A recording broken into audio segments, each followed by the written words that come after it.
그렇습니다. 그 무엇도 주님과 바꾸는 일이 없기를 바랍니다. 한 해 동안 여기까지 이 마지막 주일까지 달려오니라고 너무들 수고하셨습니다. 자, 우리 주변에 마스크 써서 다 얼굴이 가려져서 잘 보이지도 않습니다만은 하여튼 인사하십시다. 한 해 동안 수고하셨습니다. 고생하셨습니다. 우리 다 같이 수고했다고 격려의 박수 한번. 고생하셨습니다. 여러분, 인생 만사 모든 것이 끝이 좋아야 합니다. 끝이 좋으면 다 좋다는 말이 틀린 말이 아닙니다. 성경에도 잘하다가 끝이 안 좋아서 멸망에 이르는 사람들이 있고, 처음에는 부족하고 실패했을지라도 나중에 끝이 좋아서 다 좋은 사람도 있습니다. 끝이 좋지 않은 안타까운 사람들, 또 끝이 좋아서 복된 사람들을 신구약에서 한 명씩만 살짝 살펴보고 가도록 하겠습니다.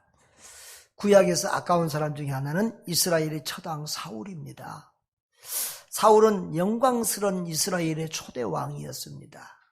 그런데 처음에는 겸손하고 참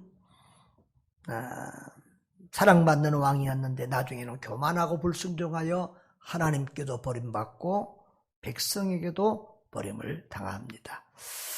결국 자신과 후손이 멸망을 당하고 다윗에게 왕위를 빼앗기고 맙니다. 신약의 바울의 동역자 데마를 살펴볼 수가 있는데요. 여러분 데마 잘 모르시죠? 근데 원래는 아주 중요한 사람입니다. 바울에게 디모데처럼 바울의 아름다운 선교의 동역자라서 바울이 이 선교 편지를 쓸 때 데마도 같이 문안 인사한다고 이름을 몇 번이나 기록할 정도로 이 데마는 바울의 중요한 선교의 동역자였어요. 그런데 마지막에 바울을 버리고 세상을 사랑해서 데살로니가로 가고 말아요. 그래서 그 이름이 교회 역사 속에서 참 흐려지고 기억을 못하는 그런 불행한 사람이 되고 말았습니다. 그런데 끝이 좋은 사람들이 있습니다. 처음에는 문제가 있었지만 나중에 좋은 사람이 있습니다. 구약의 선지자 중에서 지도자 중에서 가장 위대한 모세라는 사람이 그랬습니다. 모세는 40대까지는 참 믿음이 별로 믿음 없는 삶을 살았습니다. 자기의 혈기로 이스라엘 백성을 구원해 본다고 하다가 사람을 죽이고 쫓겨나서 저 미디안 광야에서 양치기로 40년을 삽니다. 그 이름 없는 양치기 생활 40년 만에 하나님이 호렙산에서 나타나셔 그에게 출애굽의 사명을 주시고 지도자로 세워주십니다. 그래서 모세는 마지막 40년, 80에서 120세까지 마지막 40년을 하나님 앞에 아름다운 하나님의 사람으로 쓰임받고 또 창세기, 출애굽기, 레위기, 민수기, 신명기 구약의 5권의 성경을 기록한 기록자로 아름다운 이름을 남기게 됩니다. 신약에서 보면 처음에는 실패했지만 나중에 좋은 또 한 사람을 우리가 아는데 마가라는 사람입니다.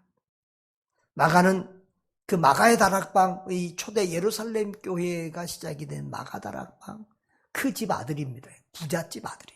그러니까 초대 120명 가정집인데 120명이 모일 2층 집이 방이 있었으니까 부잣집이지. 고생을 덜 해본 것 같아요. 그래서 제일 처음에 바울과 바나바를 따라서 선교 사역을 하다가 어렵다고 중간에 돌아와 버렸어요. 그래서 2차 선교를 갈 때 이 바울은 아주 강직한 사람이거든요. 그래서 저런 믿음 없고 연약한 사람들은 약한 사람들은 안 된다.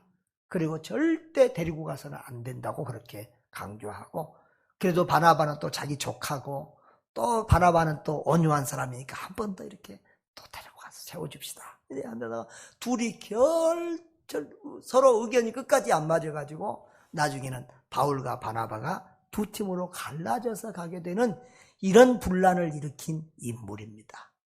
그러나 나중에는 정말 훌륭한 하나님의 사람이 돼서 베드로도 그를 용서하고, 베드로가 마지막 쓴 디모데후서에 보면은 디모데에게, 디모데야, 응?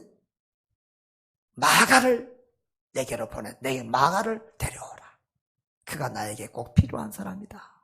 이렇게 말을 하고, 또 특별히 베드로에게 있어서 마가는 아주 중요한 동역자였습니다. 그래서 오늘 베드로전서 5장 마지막 13절에 보면은 교회가 너희에게 문안하고 내 아들 마가도 그리하느니라. 마가가 지금 베드로 옆에 있는 거예요. 그리고 베드로가 마가를 뭐라고 그렇다고요? 내 아들 마가. 바울이 디모데를 내 아들 디모데 하듯이 베드로는 마가를 내 아들 마가라고 하고 있습니다. 그래서 이 마가가 기록한 마가복음은 사실은 베드로에게 영향을 받은 베드로의 복음서라고 볼 수 있을 정도. 그리고 베드로는 참, 마가는 이 베드로의 분신 같은 귀한 아들이 되었던 것입니다. 사랑하는 여러분, 오늘 저는 특별히 끝이 좋은 사람 중에서 베드로를 살펴보려고 합니다. 특세 전에 우리 11월 달에 베드로 전후서를 제가 계속 강의를 했습니다.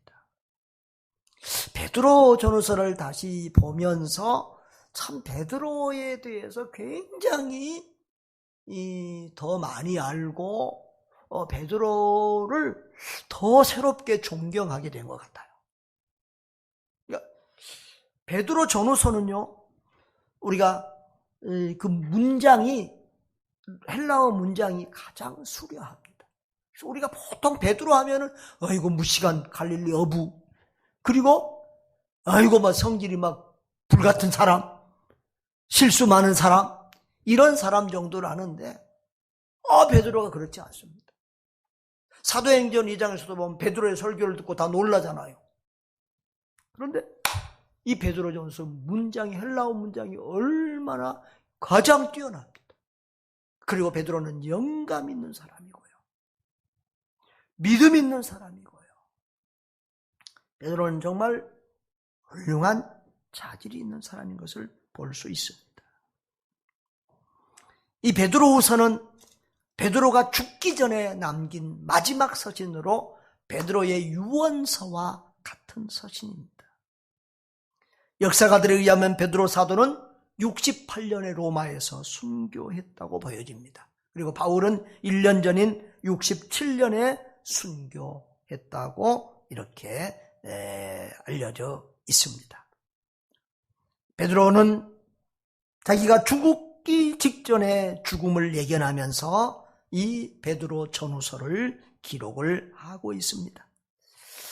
자, 여기 보면 오늘 14절에 보면 이는 우리 주 예수 그리스도께서 내게 지시하신 것 같이 나도 나의 장막을 벗어날 것이 임박한 줄을 알미라. 여기 장막을 벗어난다는 무슨 말이죠? 죽는다는 말이에요. 15절에도 내가 힘써 너희라 이건 내가 떠난 후에라도, 이 떠난다는 말이 무슨 말이죠? 죽는다는 말이에요. 베드로는 지금 사도 바울도 자기가 죽을 날이 임박해 옴을 알고 있었던 것 같이 베드로도 자기가 죽을 날이, 순교할 날이 임박해 옴을 알고 이 편지를 쓰고 있다는 말입니다. 그러면서 바울은 그 자기가 가르쳤던 성도들에게 나는 죽어도 하나님의 말씀은 영원히 살아있고 능력이 있으니 그 진리의 말씀을 굳게 붙들라고 이 편지를 쓰고 있는 것입니다. 올해 우리도 두 가지의 큰 고통을 겪었습니다.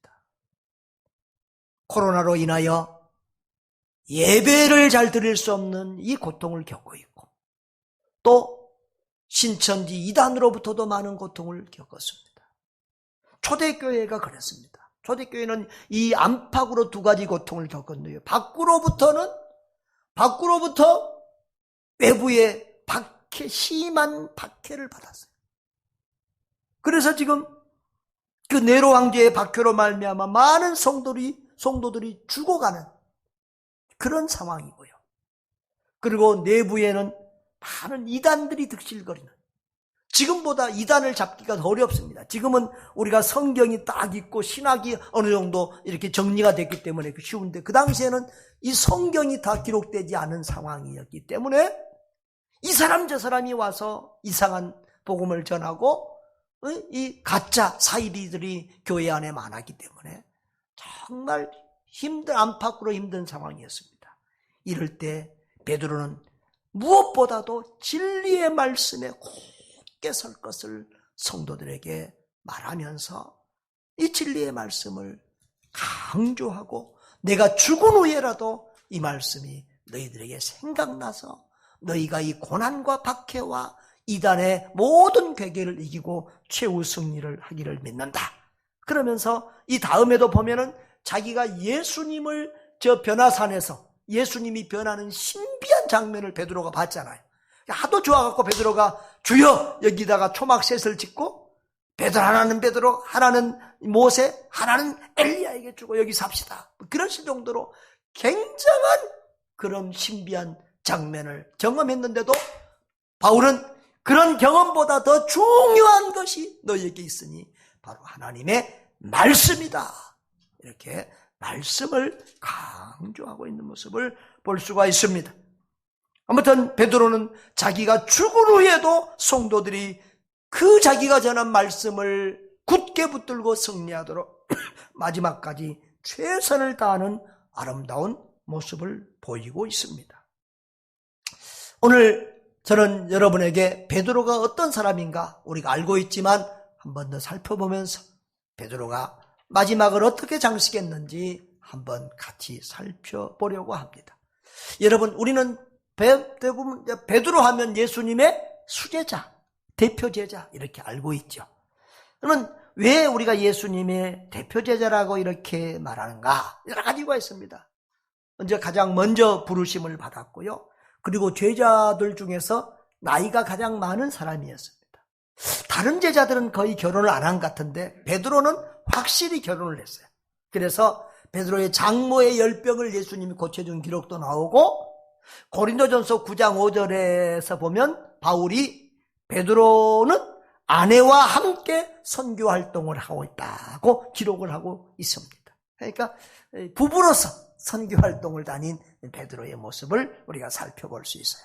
그리고 우리가 아까도 말했지만 베드로를 무식하게 보는데 베드로는 지성도 있고 영감도 있어요. 누구보다도 더 영적 지각력이 뛰어났던 그런 제자고, 또 열정이 있어서 실패도 많이 했지만 그 열정 때문에 늘 앞서서 열심히 주님을 따라가는 그런 대표적인 제자였습니다.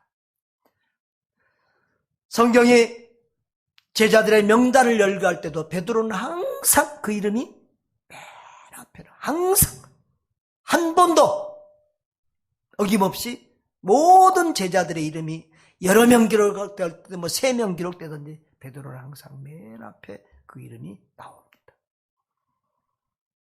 또 사복음서에서 베드로는 다른 제자들에 비해서, 어떤 제자들은요, 제자 이름만 있지 한 번도 그의 말이나 활동이 기록이 없는 제자들도 많아요. 근데 베드로는 아주 가장 많이 언급이 되고 있습니다.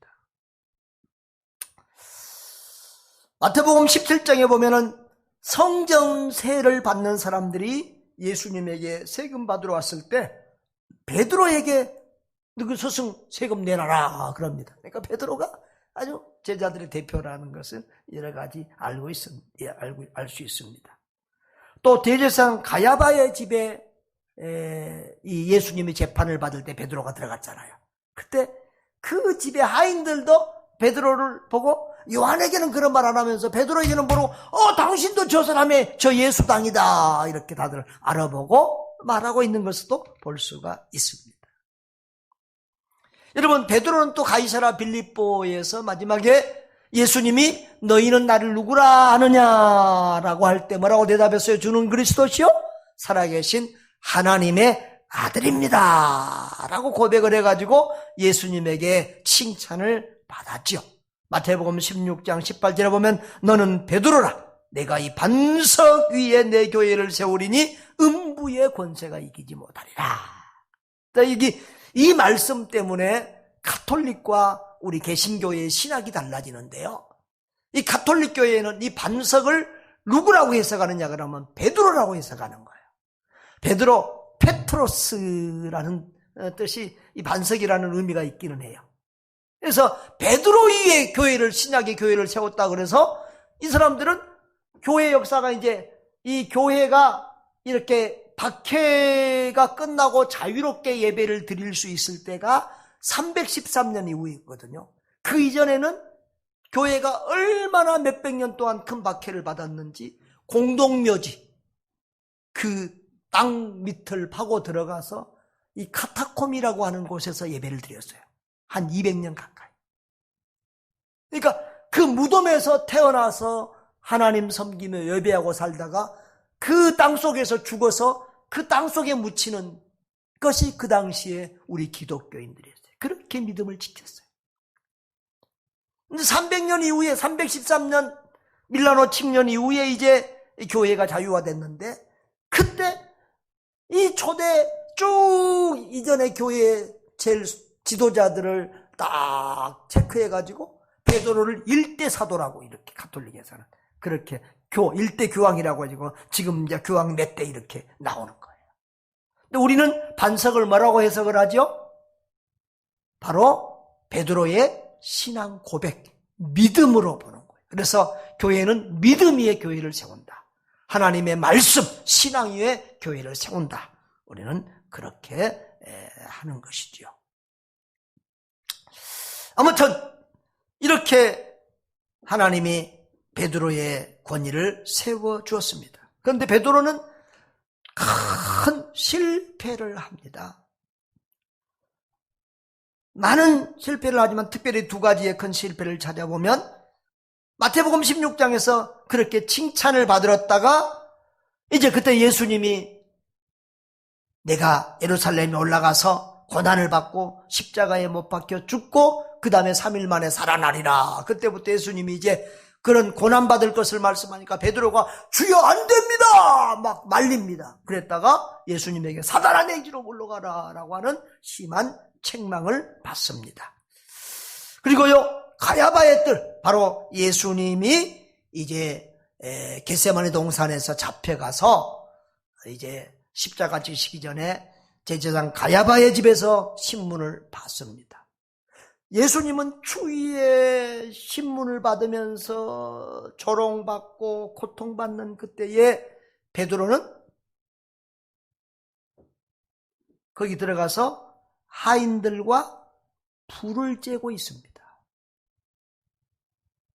사실 베드로는 예수님이 베드로야 오늘 너가 새벽 닭이 울기 전에 나를 3번이나 부인하리라 하면서 경고했는데도 또 기도하라 사탄이 너희를 삼키려고 달려들고 있다 기도해라. 그래도 베드로는 자기를 과신하면서 주님의 말씀을 무시하고 기도를 게을리했어요. 그렇죠? 주여 이 사람들은 다 주님 배반해도 나는 주님 배반하지 않습니다 하면서 자기를 믿고 큰 소리 쳤다가 정말 예수님을 모른다고 3번이나 부인하게 됩니다.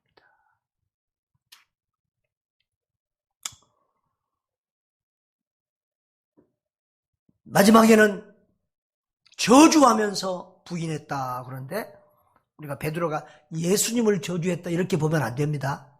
자기한테 야 너도 저 예수 당인데 저 사람 따라다닌 사람인데 그러니까 그 사람을 저주하면서 부인했다 이렇게 보여집니다. 자 여러분 마태복음 10장 33절에서 예수님은 뭐라고 했습니까? 이 부인이라고 하는 것 예수님을 모른다고 하는 것이 얼마나 큰 죄인가 한번 보십시다. 시작. 누구든지 사람 앞에서 나를 부인하면 나도 하늘에 계신 내 아버지 앞에서 그를 부인하리라. 뭔 말이에요?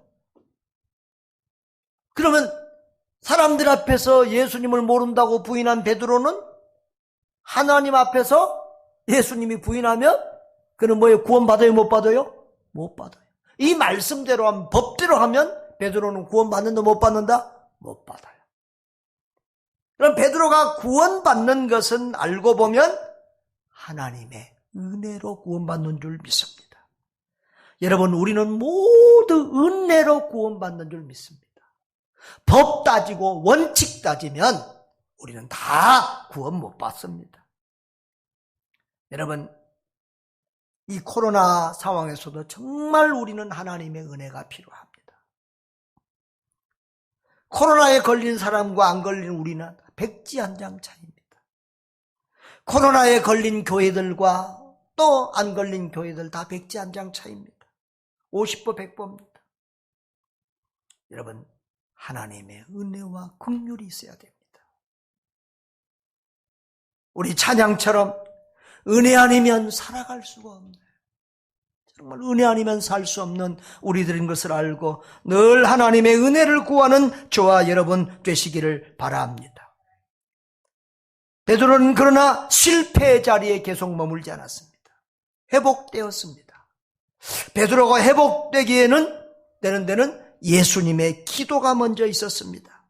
누가복음 22장 32절을 보십시오. 예수님은 베드로가 이미 실패할 것을 알고 그를 위해서 기도하고 있습니다. 같이 한번 읽어볼까요?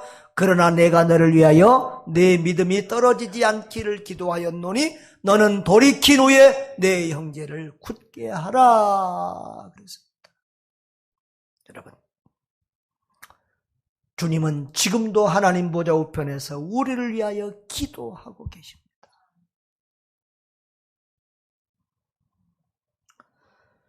그 다음에 주님은 베드로에게 회개할 기회를 주셨습니다. 누가복음 22장 61절로 62절을 보면 같이 읽어볼까요? 주께서 돌이켜 베드로를 보시니 베드로가 주의 말씀 곧 오늘 닭 울기 전에 내가 3번 나를 부인하리라 하심이 생각나서 밖에 나가서 심히 통곡하니라.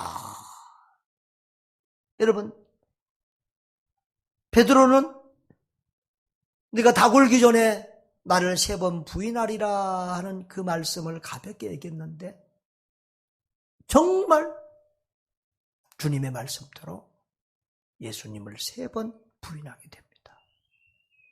그 3번째 부인했을 때 말씀 그대로 비춰주세요. 예수님이 얼굴을 돌이켜서 베드로를 쳐다보는 거예요. 그러니까 지금 베드로는 어디에서 예수님을 부인하는 거예요?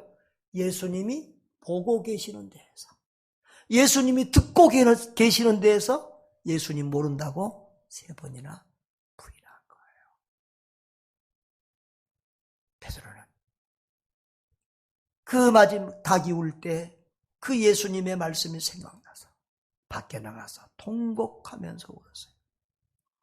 교회 역사가들은 기록하기를 베드로는 그 다음에도 새벽 닭이 울 때마다 소스라치듯 놀라서 일어나서 울면서 그렇게 회개하는 삶을 살았다고 말합니다. 여러분, 하나님께서 우리에게 회개할 기회에 회개의 눈물을 주신 것은 은혜요 축복인 줄 믿습니다. 가룟 유다는 죄가 커서 지옥 가고 멸망한 것이 아니라 회개하지 않아서 지옥 간 것입니다. 베드로는 죄가 작아서 다시 위대한 인물로 쓰임받은 것이 아닙니다. 주님의 은혜가 임했기 때문입니다. 마음 중심으로 진실로 회개했기 때문입니다. 유다하고 베드로의 차이를 보면 가룟 유다는 예수님을 믿는 척했지 믿지 않았어요. 진실한 믿음이 없는 가짜 제자였어요. 그러나 베드로는 실패를 해도 베드로에게는 참된 믿음이 있었어요. 그리고 주님을 향한 뜨거운 사랑이 있었어요. 사랑하는 여러분, 저와 여러분도 신앙생활 하다 보면 실패할 때도 있습니다. 그러나 적어도 주님을 향한 우리의 믿음과 사랑은 진실하고 뜨거워야 될 줄 믿습니다.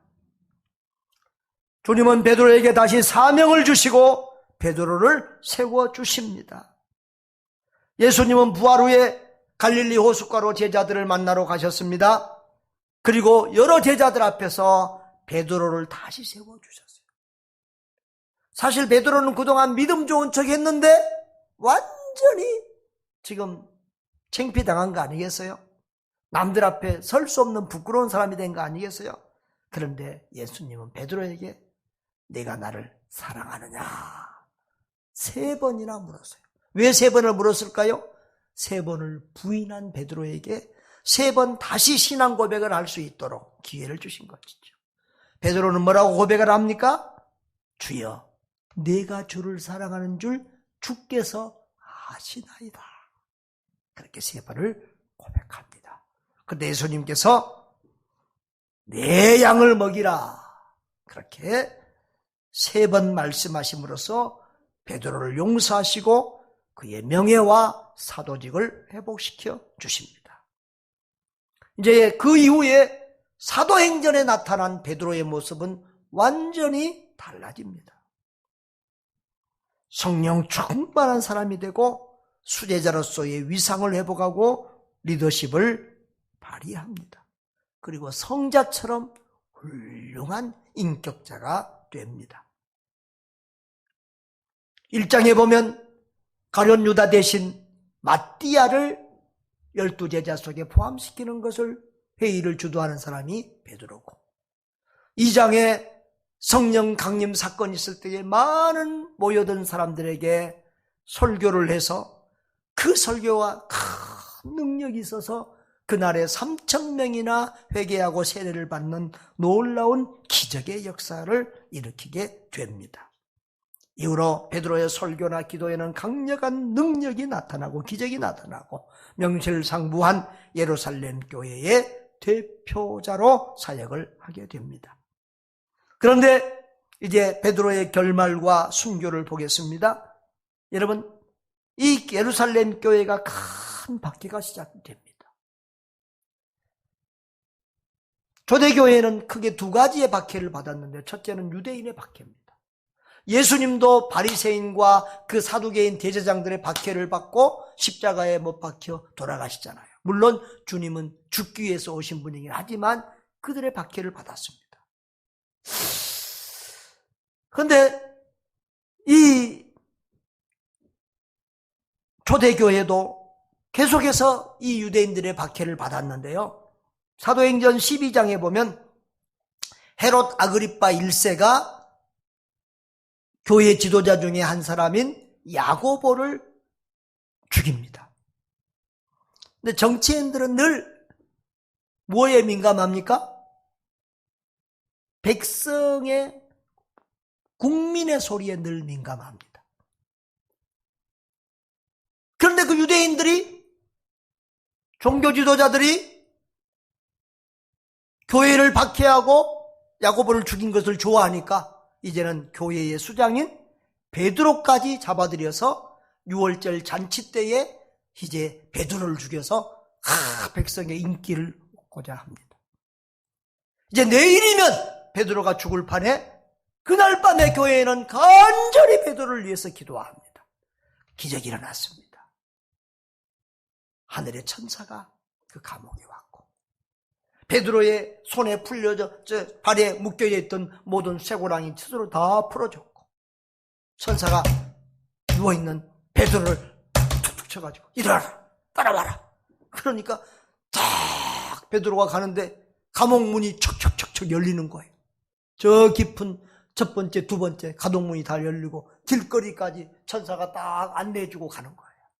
그래서 베드로는 교회 마가의 다락방에서 기도하는 사람들을 만나고, 그리고 그 밤에 이제 다른 곳으로 떠나가게 됩니다.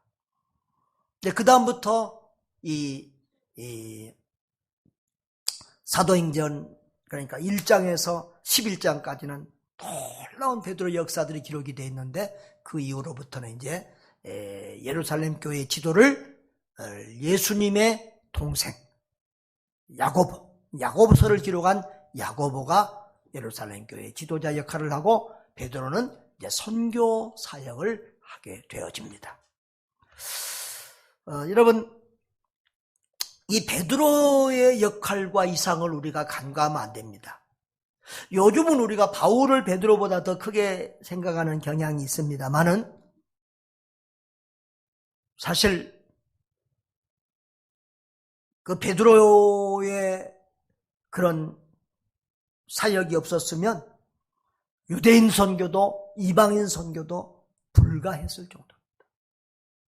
여러분, 사도행전 11장에 보면 이방인 로마 장교 고넬로의 집에 이 이방인들이 모여서 베드로를 초청하는 일이 나옵니다.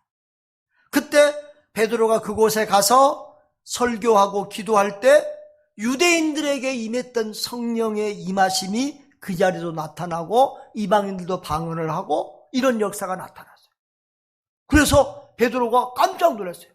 하나님이 이 이방인들에게도 우리와 똑같은 은혜를 성령을 부어주시기나.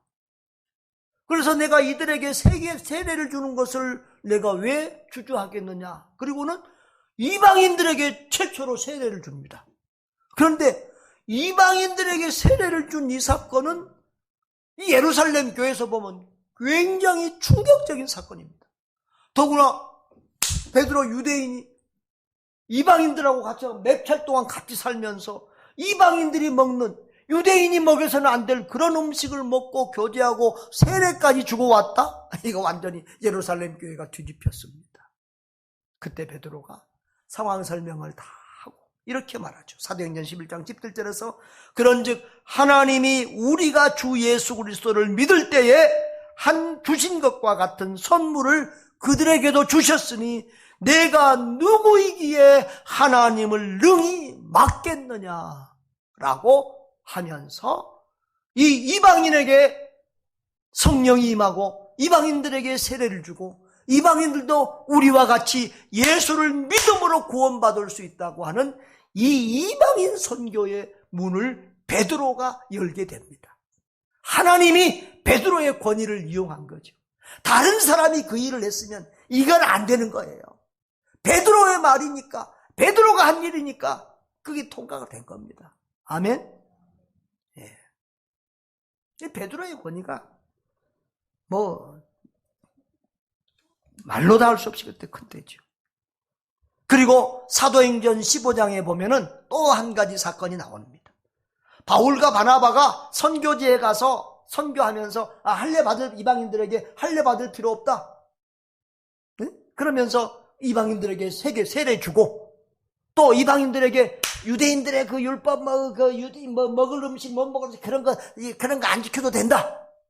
그러면서 누구든지 예수를 믿으면 구원받는다고 하고 다녔다고요. 그러니까 이 안디옥 교회, 예루살렘 교회 안에 이 유대교적인 기독교인들이 있거든요. 막 예수 교회 안에 있으면서 막 율법을 지켜야 된다 그런 사람들이 이제 들고 일어나서 난리가 났습니다. 안디옥 교회가 막 양쪽으로 이제 갈라져 가지고 이방인들은 예수 믿고 구원받고 막 율법 안 지켜도 된다. 막 또 한편에서는 이방인들도 할례 받아야 되고 우리처럼 그렇게 해야 된다. 막 이렇게 막 악신각신하면서 그래서 문제가 해결이 안 되니까 그것을 이제 총회로 갖고 갑니다. 그래서 예루살렘 교회 총회에 가서 이제 사도들과 다 성도들이 모여서 이제 갑론을박을 합니다. 그때 베드로가 일어나서 이방인들에게 우리와 똑같은 무거운 짐을 지어주지 맙시다. 이방인들에게 할례 받으라고 할 필요 없고 우리처럼 그렇게 무슨 정결 음식을 먹으라 이런 법들을 할 필요가 없고 이방인들은 예수 믿고 세례받고 예수 믿고 구원받을 수 있도록 그렇게 이방 선교의 문을 열어주자고 그렇게 베드로가 일어나서 다 하니까 그 안이 통과가 되어집니다. 그러니까 알고 보면 선교도 이 유대인들의 이방인에 대한 그런 거부 반응과 이 벽은 어마어마한 벽입니다. 그런데 하나님이 그 벽을 누구를 통해서 깨뜨려요? 베드로를 통해서 깨뜨립니다. 그리고요, 그 이후에 베드로는요, 선교 사역을 하게 되는데, 이제 예루살렘, 유대, 사마리아, 이 유대 지역에서 하다가 위험하니까 어디로 가냐면, 저 고린도 지역에서도 베드로가 사역을 했던 것 같아요. 그래서 고린도전서 1장에 보면은 고린도 교회에 파당이 있는데 무슨 파가 있어요? 개바파가 있어, 개바파. 그러니까 바울 이전에 베드로가 그 고린도 지역에서 복음을 전했던 그런 흔적을 찾아볼 수 있습니다. 또 오늘 우리 베드로 전서 1장을 보면 베드로 전후서가 어떤 사람들에게 보내졌는가를 보십시다. 같이 한번 읽어보겠습니다. 예수 그리스도의 사도 베드로는 본도, 갈라디아, 갑바도기아, 아시아와 비두니아에 흩어진 나그네들에게 그랬어요.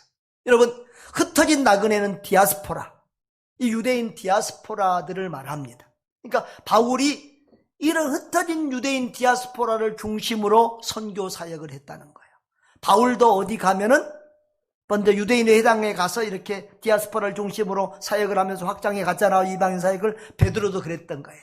그런데 베드로가 사역했던 이곳이 어디냐? 지금 베드로는 로마에서 지금 이곳으로 편지를 보내고 있거든요. 자, 읽어보시면 저 위에 마게도냐 쪽은 지금 이제 유럽입니다. 현재는 그리스입니다. 근데 밑에 보면은 저 터키, 오른쪽이 터키예요. 저 위에 쪽이 뭐라고 돼 있어요?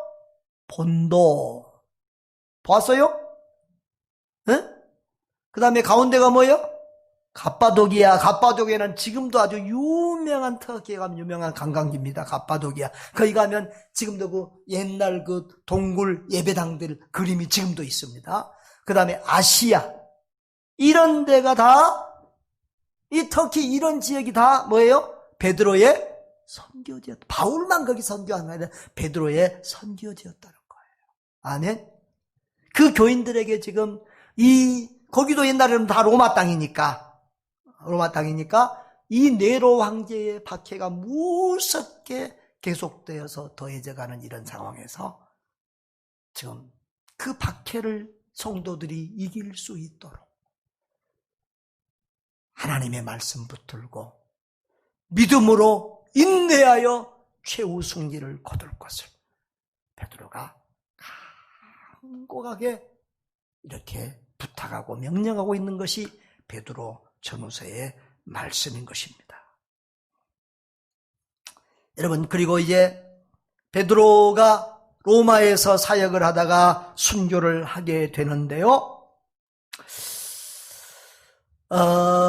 AD 64년 예수님이 30년 전 정도에 돌아가셨으니까, 하늘 승천하셨으니까, 그러니까 예수님이 이제 하늘로 승천하신 후 한 5년이 되었습니다. AD 64년에 로마의 네로 황제는 우리 다 조금 알죠. 옛날에 다 코미디나 영화 이런 데서 하도 악한 사람으로 많이 나와서 좀 아는데, 그 네로 황제가 약간 이상한 기질이 있는 사람입니다. 그래서 로마를 좀 이렇게 정비하고 싶어서 이렇게 신도시로 만들고 싶어 그러는 구도시, 이 지저분한 지역을 불로 태워버립니다. 그런데 백성들이 너무 막 난동을 부리고 이제 데모하고 막 좀 나라가 심각해지니까 그 당시에 사람들에게 미움을 받고 이상한 집단으로 취급을 받았던 기독교인들에게 그 누명을 뒤집어 씌워서 기독교인들이 불을 냈다 이렇게 하고 기독교인들을 잡아들여서 박해를 하기 시작을 합니다. 그래서 양의 가죽을 씌워가지고, 양의 가죽을 씌우니까 누가 좋아해요? 짐승들이 와서 잡아먹게. 그래서 굶주린 사자들을 풀어놓고 해서 기독교인들을 뜯어먹게, 잡아먹게 하고, 그리고 기독교인들 몸에다가 이렇게 기름을 부어갖고 불로 태우기도 하는 이런 무지막지한 박해를 합니다. 그런 박해 가운데서 67년에 바울은 목이 잘려서 순교를 당하고 68년에 베드로도 순교를 하게 됩니다. 성경에는 기록되어 있지 않지만 여러 역사가들의 기록 또 외경 같은 데를 보면 그렇게 박해를 받을 때 성도들이 이제 우리는 죽어도 베드로 사도 당신은 나가서 이렇게 살고 박해를 피해서 가서 다른 데 가서 복음 전하고 살아야 되지 않겠습니까? 쉽게 말하면 성도들이 우리는 죽어도 목사님은 어디 가서 복음 전하고 선교해야 돼 이렇게 했단 말이죠. 베드로가 그 말을 듣고 로마를 피해서 나옵니다. 성도들은 박해 현장에 있는데 피해서 이제 로마 외곽 아피아 가도 길을 걸어가고 있습니다. 그때 맞은편에서 찬란한 빛과 함께 예수님의 형상이 나타납니다. 그래서 베드로가 이렇게 묻죠. 도미네 큐오바디스. 어디서 좀 들어본 말 같습니까? 도미네는 주여, 쿠오바디스는 어디로 가시나이까? 여러분, 쿠오바디스라는 영화를 보셨습니까? 이번에 성탄절 때 볼까 했는데 성탄절에 미션 영화를 봤는데요. 이게 다운받을 수 있으면 동영상으로 우리 밴드에 올려보도록 하겠습니다. 아주 긴 영화고 아주 유명한 영화입니다. 그 영화 만들어진 지가 거의 제 나이 또래 정도 됩니다. 너무 바로 오늘 제가 말한 이 배경 그대로 그 영화에 잘 나옵니다. 주여 어디로 가시나이까? 그때 예수님이 나는 너가 버리고 떠난 로마의 양들을 위해서 다시 로마로 십자가에 못 박히러 가노라. 그렇게 대답을 하죠. 그 말씀을 듣고 베드로는 다시 로마로 돌아가서 순교를 당합니다. 교회 역사가 로세푸스는 이렇게 말합니다. 베드로는 로마에 와서 십자가에 달릴 때 나같이 부족한 죄인이 주님처럼 반드시 달려서 죽을 자격도 없다. 나를 거꾸로 십자가에 매달려 죽여달라고 해서 베드로는 거꾸로 매달려서 순교를 당합니다. 사랑하는 성도 여러분, 끝이 좋아야 성공한 인생이요, 끝까지 믿음을 지켜야 성공한 신앙입니다. 위대한 신앙의 선배들은 모두 끝이 좋은 사람들이었습니다. 베드로는 비록 예수님을 부인하고 배반한 적이 있었지만 그런 실수를 반복하지 않았습니다.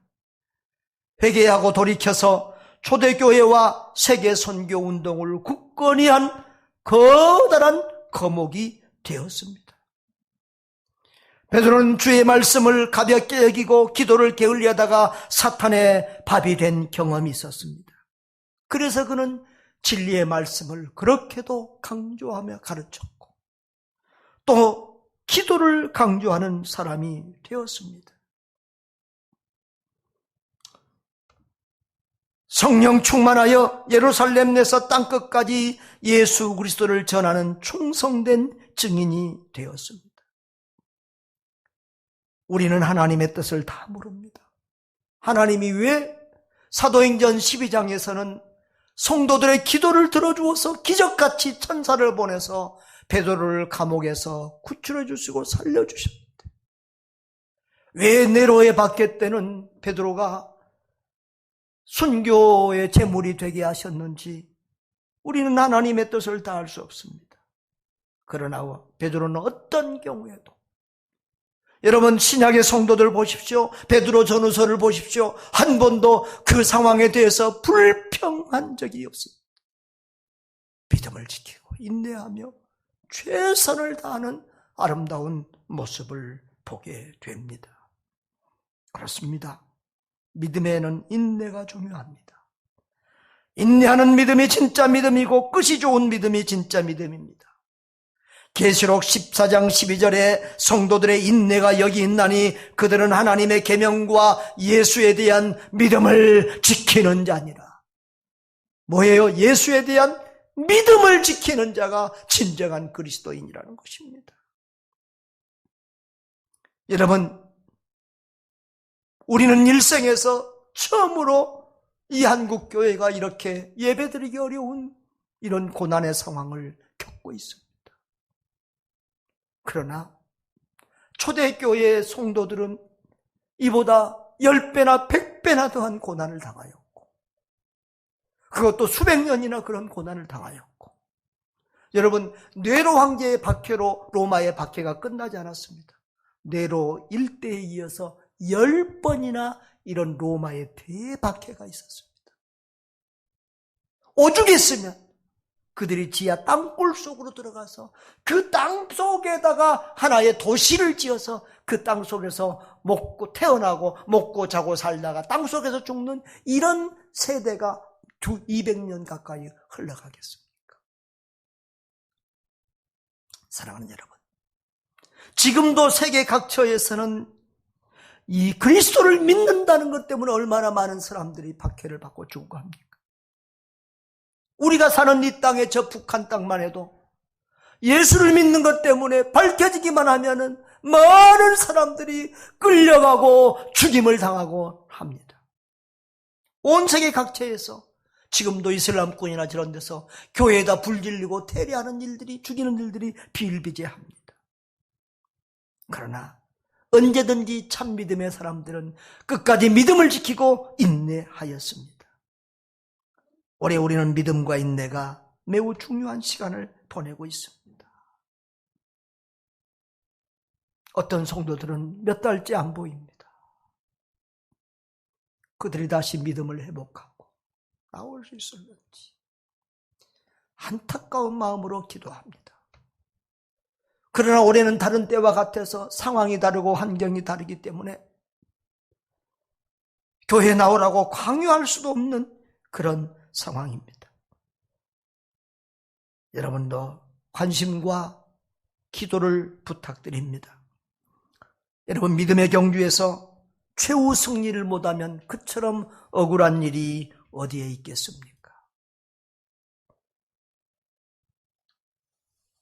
천국 문화까지 왔다가 지옥에 떨어진다면 그보다 더 억울한 일이 어디에 있겠습니까? 사랑하는 여러분, 지금 믿음 생활 제대로 안 하면서 왕년 옛날 들먹거리면 존경을 받지 못합니다. 현재가 아름답지 못한 사람은 누구도 존경하지 않습니다. 현재가 아름다워야 됩니다. 끝이 좋아야 합니다. 요한계시록 2장 19절에 내가 내 사업과 사랑과 믿음과 섬김과 인내를 아노니 내 나중행위가, 다 같이 읽어봅시다. 내 나중행위가 처음 것보다 많도다. 처음보다 나중이 더 좋아야 주님께 칭찬을 받습니다. 할렐루야. 여러분, 과거에 붙잡혀 살지 마십시오. 현재가 과거보다 더 좋고 오늘보다 미래가 더 좋은 사람들 되시기를 바랍니다.